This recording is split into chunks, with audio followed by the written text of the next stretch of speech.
जिन्होंने अब हमास को खत्म करने की नई रणनीति बना ली है और यही वजह है कि अब वो दुश्मन के गढ़ में उतर चुके हैं। यानी कि गाजा पहुंचे बेंजामिन नेतन्याहू ने साफ ये कह दिया है कि वो हमास की गिरफ्त से, यानी कि हमास के कब्जे में जो भी इजरायली हैं, जिन्होंने आपको बता दें कि बंधक बनाया हुआ है इजरायली लोगों को, उन्हें वो छुड़वा कर ही रहेंगे। और साफ तौर पर ये चेताया है कि अगर इजराइल की तरफ कोई भी आंख उठाकर देखेगा उसे वो छोड़ेंगे नहीं।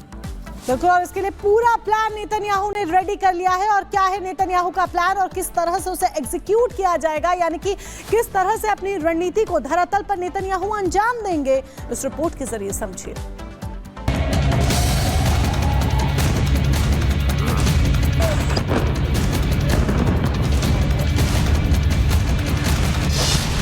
गाजा में नेतन्याहू का मार्च पास्ट, हमास के खात्मे का नया प्लान तैयार, मुंहमांगी कीमत देकर मारेगा इजरायल। गाजा की रणभूमि में खुद नेतन्याहू उतर चुके हैं। नेतन्याहू के सर पर हेलमेट है और बॉडी पर बुलेट प्रूफ जैकेट। नेतन्याहू का आत्मविश्वास ऐसा कि दुश्मनों के पसीने छूट जाएं।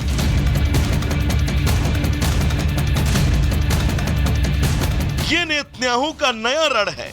नेतन्याहू ने हमास को खत्म करने का नया प्लान तैयार कर लिया है और इसके लिए वो अपने डिफेंस मिनिस्टर को लेकर गाजा में दाखिल हुए। नेतन्याहू का इरादा क्या है, आप खुद सुन लीजिए। ואני רוצה לומר לאלה שמחזיקים את החטופים שלנו, מי שיעז לפגוע בחטופינו, דמו בראשו. אנחנו נרדוף אתכם, אנחנו נשיג אתכם. गाजा में नेतन्याहू ने साफ कर दिया कि उनके जिंदा रहते अब कभी भी हमास गाजा की गद्दी पर नहीं बैठ पाएगा। गाजा दौरे पर इजरायली प्रधानमंत्री ने गाजा के लोगों को एक ऑफर दिया। वो ऑफर था, बंधकों को रिहा करो और अरबपति बन जाओ। नेतन्याहू के ऑफर की डिटेल से पहले गाजा के फ्रंट पर नेतन्याहू के पहुंचने का मकसद क्या है, ये जानते हैं। इजरायली प्रधानमंत्री अपने नए डिफेंस मिनिस्टर के साथ गाजा के फ्रंट पर पहुंचे, जहां उन्होंने इजरायली आर्मी से मुलाकात की। गाजा में आर्मी चीफ ने इजरायली प्रधानमंत्री को गाजा युद्ध की एक जानकारी दी। प्रधानमंत्री ने यहां फौजियों के साथ एक बैठक की और एक बारीक चीज की जानकारी ली और फिर नेतन्याहू के डिफेंस मिनिस्टर ने वो कह दिया, जिसने एक बार फिर हमास को सुरंग में घुसने के लिए मजबूर कर दिया। צריכים לוודא שהחמאס לא ישלוט כאן ביום שאחרי. לכן קרו כל הדברים ולכן הם יקרו ואנחנו נשלים את המשימה הזאת. साफ है कि इजरायली फोर्स रुकने वाली नहीं है।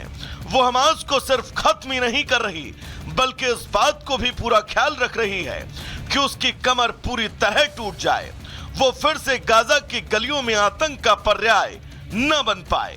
इसी बीच नेतन्याहू ने भी ऐसा ऑफर दिया है जिसने हमास को भी चौंका दिया। बंधकों के बदले $5 मिलियन की बात। गाजा में अभी भी लगभग 97 बंधक हैं, जिसको रिहा कराने के लिए इजरायली सरकार अब बम गोला बारूद से कुछ अलग सोचने लगी है। हमास के लड़ाकों ने 7 अक्टूबर 2023 के हमले के दौरान 251 इजरायली लोगों को बंधक बनाया था। उनमें 97 अभी भी गाजा में हमास के कब्जे में हैं। 251 इजरायली बंधकों में 34 की मौत की पुष्टि हो चुकी है। लगभग 132 बंधकों को पिछले समझौते और ऑपरेशन में रिहा किया जा चुका है। इजरायली पीएम ने यह भी कहा कि इजरायली बंधकों को जो भी छुड़ाएगा उसे गाजा से सेफ एग्जिट दिया जाएगा। उसे उसके परिवार को इजरायली नागरिकता भी दी जाएगी। इसीलिए इजरायली पीएम ने खुद इनाम का ऐलान किया है। ואני אומר גם לאלה שרוצים לצאת מהמבוך הזה, מי שיביא לנו חטוף ימצא דרך בטוחה, הוא ומשפחתו, לצאת החוצה, ואנחנו ניתן גם תמורה של $5 מיליון לכל חטוף. תבחרו, הבחירה בידכם. दरअसल इजरायल गाजा से अपना फोकस अब लेबनान पर शिफ्ट करना चाहता है और इसीलिए इजरायली पीएम ने बंधकों को छुड़ाने के लिए अब नई चाल चली है। Bureau report, Republic Bharat. तो 13 महीने बीत चुके हैं।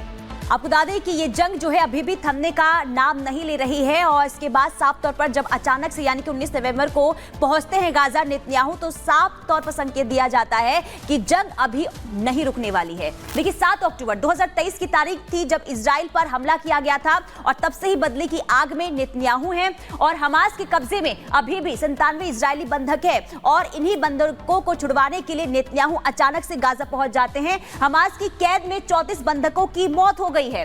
132 बंधकों को हमास ने रिहा कर लिया है। बंधकों को छुड़ाने के बदले $5 मिलियन दिया जाएगा, ये इसका भी ऐलान नेतन्याहू की तरफ से किया गया है। गाजा के सेफ एग्जिट और इजरायली नागरिकता, इसकी भी बात देखिए लगातार हो रही है और जिस तरीके से यानी कि जब गाजा पहुंचते हैं बेंजामिन नेतन्याहू तो इससे साफ तौर पर यह संकेत दिया जाता है कि इजराइल की तरफ अगर किसी भी दुश्मन ने आंख उठाकर देखा है तो उसे छोड़ा नहीं जाएगा, उसे किसी भी सूरत में बख्शा नहीं जाएगा और यही वजह है उन्होंने ये भी कह दिया है कि हम जो है हमास के कब्जे से जितने भी बंधक हैं उसे छुड़ाकर ही रहेंगे।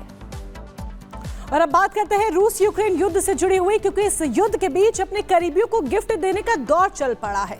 पुतिन ने गिफ्ट भेजा तो अमेरिका ने भी यूक्रेन को गिफ्ट देने में देरी नहीं की और उन्होंने भी अपना गिफ्ट पुतिन के पास भेज दिया है। अब सवाल यहाँ पर दरअसल ये खड़ा हो जाता है कि ये जो गिफ्ट्स की अदला बदली हो रही है ये हो तो अपने अपने स्वार्थ के लिए रही है, लेकिन अब इससे फायदा किसको होगा ये देखना होगा। इसका हम रुख करेंगे, लेकिन सबसे पहले आपको प्रधानमंत्री नरेंद्र मोदी वियना में क्या कुछ कह रहे हैं वो सुनाते हैं। This honor does not only belong to me but also to 1.4 billion Indians. This is a living proof of your deep commitment towards our relations, which will continue to inspire us to move forward in every field.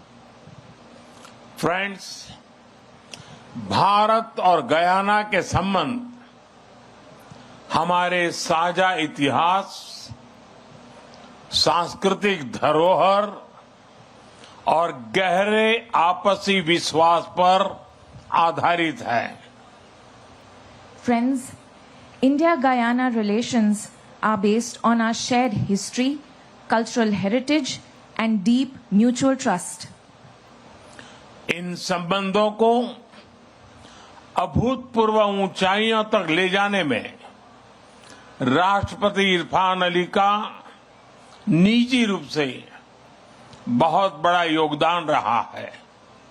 उनके नेतृत्व में हम हर दिशा में निरंतर आगे बढ़ रहे हैं।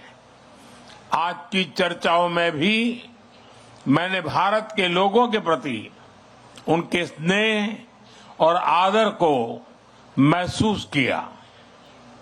President Irfan Ali has personally contributed immensely in taking these relations to unprecedented heights.